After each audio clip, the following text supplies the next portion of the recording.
Hi everyone and welcome back to my channel. आज हम section 1 के ऊपर बात करेंगे कि सेक्शन 1 इंडियन एविडेंस एक्ट का किस बारे में बात करते हैं, तो इसकी एप्लीकेबिलिटी के ऊपर है।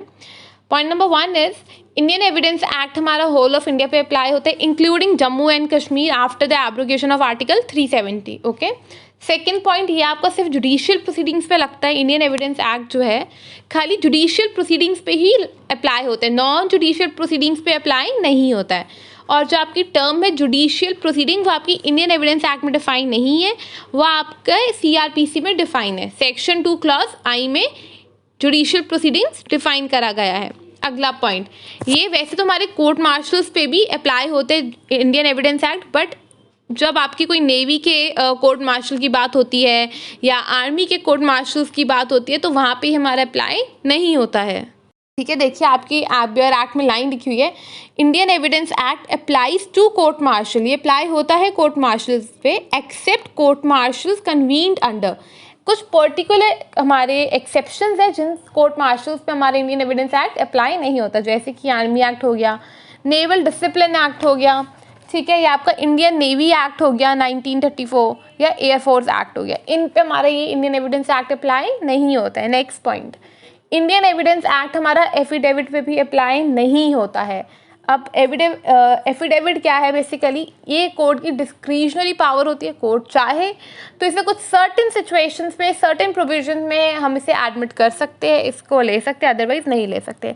अब बात करें सिविल केस की, तो सिविल केस में आपके एज पर ऑर्डर 19 रूल 1 में हम एफिडेविट को एडमिसिबल कर लेते हैं। और अगर क्रिमिनल की बात करें तो क्रिमिनल में सेक्शन 295 एंड सेक्शन 296 में हम एफिडेविट को एडमिसिबल कर लेते हैं। ठीक है, हम उसे ले लेते हैं, कंसिडर कर लेते हैं।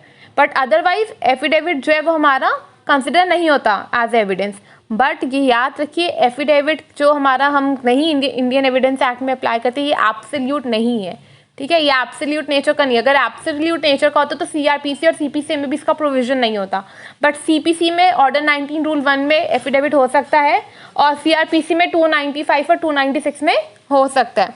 अब अगला मेन इंपॉर्टेंट बात है कि भाई नॉन जुडिशियल प्रोसीडिंग्स कौन कौन सी होती है। तो नंबर 1 समझिए, कोई भी डिपार्टमेंटल इंक्वायरी हो गई, नॉन जुडिशियल प्रोसीडिंग है। ठीक है, कोई भी आपकी प्रोसीडिंग बिफोर आर्बिट्रेटर हो गई, नॉन जुडिशियल प्रोसीडिंग है। कोई भी आपकी इंक्वायरी मजिस्ट्रेट के सामने हो गई, जो मजिस्ट्रेट ऑथराइज नहीं है उस इंक्वायरी को कंडक्ट करने के लिए, उस केस की इंक्वायरी को कंडक्ट करने के लिए, तो वो भी नॉन जुडिशियल नेचर की हो जाती है। नेक्स्ट पॉइंट, कोई भी प्रोसीडिंग आपकी अंडर सेक्शन 176 ऑफ सीआरपीसी में कंडक्ट होती है तो वो भी हमारी नॉन जुडिशियल कहलाएगी। नेक्स्ट, कोई भी प्रोसीडिंग ट्रिब्यूनल के सामने होती है तो वो भी नॉन जुडिशियल नेचर की कहलाएगी। बेसिकली ये सारी हमारी नॉन जुडिशियल प्रोसीडिंग्स होती है।